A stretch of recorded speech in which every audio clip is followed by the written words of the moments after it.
வணக்கம். ஜீரோதா கொஞ்ச நாளைக்கு முன்னாடி அவங்க காயின் வெப்சைட் வழியாக கார்ப்பரேட் பாண்ட்ஸ் நம்மளால் வாங்க முடியும் அப்படின்னு சொல்லியிருந்தாங்க. அதே வெப்சைட்டில் ஜீரோதா என்ன பண்ணியிருக்காங்க அப்படின்னா, இந்த கார்ப்பரேட் பாண்ட்ஸில் முதலீடு செய்கிறது ஃபிக்ஸட் டெபாசிட்டை காட்டிலும் அதிக ரிட்டர்ன்ஸ் கிடைக்கும் அப்படின்னு சொல்லியிருந்தாங்க. இது கரெக்டா இல்லையா அப்படின்றத பற்றி தான் நாம் இன்றைக்கி வீடியோவில் அனாலிசிஸ் பண்ண போகிறோம். அதாவது கார்ப்பரேட் பாண்ட்ஸோட ரிட்டர்ன்ஸையும் பேங்க் எஃப்டி ரிட்டர்ன்ஸையும் விரைவாக கம்பேர் பண்ணலாம். அப்புறம் ஜீரோதா சொல்கிற கிளைம் கரெக்டாக இல்லையா அப்படின்றத பார்க்கலாம். இந்த வீடியோவை முழுசாக தயவு செஞ்சு பாருங்கள். அதுக்கு முன்னாடி நம்ம ருப்பி டிரைவர் சேனலை சப்ஸ்கிரைப் பண்ண அனைத்து நல்ல உள்ளங்களுக்கும் நன்றி. இந்த வீடியோ பிடிச்சிருந்ததுன்னா தயவு செஞ்சு லைக் பண்ணுங்கள், சப்ஸ்கிரைப் பண்ணுங்கள். பிடிக்கலைன்னா தயவு செஞ்சு ஏன் பிடிக்கலன்னு கமெண்ட்ஸில் சொல்லுங்கள். நான் திருத்திக் கொள்ள முயற்சி செய்கிறேன். வாங்க இன்றைக்கி வீடியோக்குள்ளார போகலாம். சரிங்க, இதுதான் ஜீரோதாவோட காயின் வெப்சைட்டில் காட்டக்கூடிய 4 கார்ப்பரேட் பாண்ட்ஸுங்க. அவங்க சொல்கிறது இதுதான் high quality PSU and corporate bonds மட்டும்தான் இங்கே விற்பாங்க அப்படின்னு. ஸோ இதில் நம்ம ஆர்இசி லிமிட்டெடுன்ற பாண்டை பற்றி இன்றைக்கி பார்க்கலாங்க. அது கூட நம்ம பேங்க் எஃப்டியில் இன்வெஸ்ட் பண்ணுறத கம்பேர் பண்ணலாம். இப்போ ஆர்இசி லிமிடெட் இங்கே என்ன காட்டுதுன்னா 40 மாதம் டென்யூர், ஒரு யூனிட்டுக்கு 1148 ரூபா கட்டணும். ஒய்டிஎம் year to maturity, yield to maturity மன்னிக்கவும், ஈல்டு டு மெச்சூரிட்டி 4.50. ஸோ நம்ம அதுதான் ரிட்டர்ன்ஸாக எடுத்துக்கணும். கூப்பன்றது இன்ட்ரெஸ்ட் ரேட்டுங்க, அது 8.01. ஃபேஸ் வேல்யூ 1000 ரூபா. ஆனால் ஃபேஸ் வேல்யூவில் தான் நம்ம எப்போவுமே பாண்டை சரண்டர் பண்ணுவோம் இல்லை விற்போம். வாங்கும்போது நம்ம எவ்வளோக்கு வாங்குகிறோன்னு பார்த்தீங்கன்னா 1148 ரூபாய்க்கு வாங்க போகிறோம்.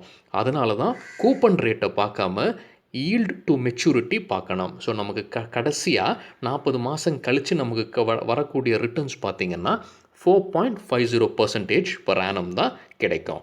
ஸோ அதை தான் நம்ம கம்பேர் பண்ண போகிறோம்.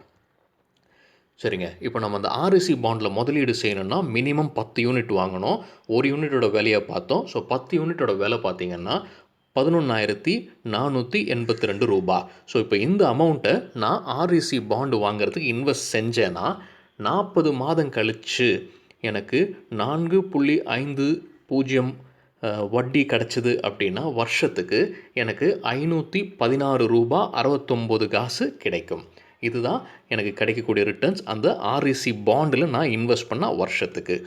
இதுவே நான் எஃப்டியில் போடுறேன்னு வைங்க, ஸ்டேட் பேங்க் ஆஃப் இந்தியா அவங்க வெப்சைட்டில் கொடுத்துருக்கிற இன்ட்ரெஸ்ட் ரேட்டுங்க இது 5.30.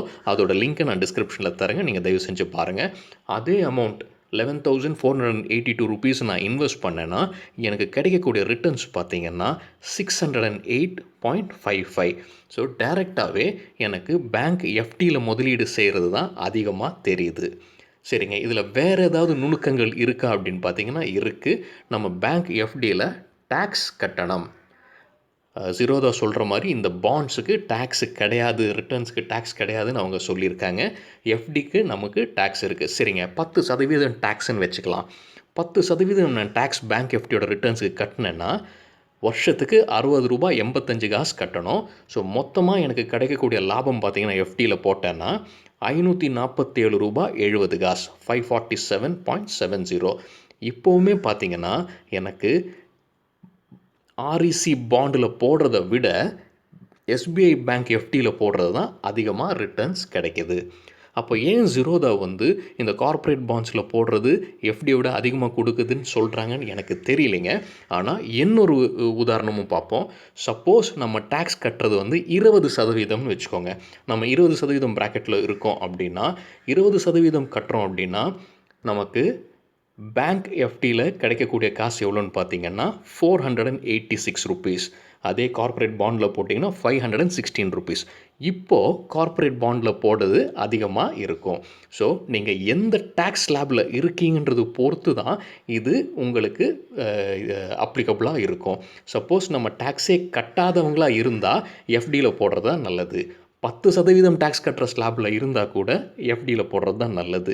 சப்போஸ் அதுக்கு மேலே 20%க்கு இல்லை 20%க்கு மேலே டேக்ஸ் கட்டுறோம் அப்படின்னா கண்டிப்பாக கார்ப்பரேட் பாண்ட், ஏன்னா அது டேக்ஸ் ஃப்ரீயாக இருக்கிறதுனால அது பெட்டராக இருக்கும். இதுதான் என்னோட கணிப்புங்க. உங்களோட கருத்து என்னன்றதையும் கமெண்ட்ஸில் சொல்லுங்கள். கேள்விகள் ஏதாவது இருந்தாலும் கமெண்ட்ஸில் சொல்லுங்கள். நன்றி, வணக்கம்.